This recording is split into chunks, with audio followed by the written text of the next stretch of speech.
সরকারের প্রথম মাস কাটল, দ্বিতীয় মাস থেকে আমরা নতুন বাংলাদেশ গড়ার ভিত্তি হিসেবে নতুন শ্রমিক মালিক সম্পর্কের সূচনা করতে চাই। এটা দেশের সবার কাম্য। দেশের নতুন প্রজন্ম নির্ভয়ে যেন তাদের ভবিষ্যৎ নিয়ে এগিয়ে যেতে পারে, আমরা সেই লক্ষ্যে কাজ করছি। আমাদের দায়িত্ব অনেক।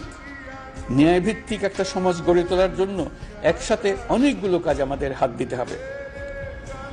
1 জুলাই থেকে 5 আগস্ট পর্যন্ত ছাত্র জনতার গণ আন্দোলনকে দমন করতে যেসব ফৌজদারি মামলা দায়ের করা হয়েছিল, এর মধ্যে হত্যা মামলা ছাড়া বাকি প্রায় সকল মামলা প্রত্যাহার করা হয়েছে।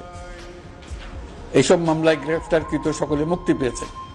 দায়িত্ব গ্রহণের শুরুতেই অন্তর্বর্তীকালীন সরকার বিচার বিভাগের বড় সংস্কারের কাজে হাত দিয়েছে। যোগ্যতম ব্যক্তিকে প্রধান বিচারপতি নিয়োগ দেওয়াতে মানুষের মনে নতুন আশার সঞ্চার হয়েছে। আপিল বিভাগের বিচারপতি নিয়োগ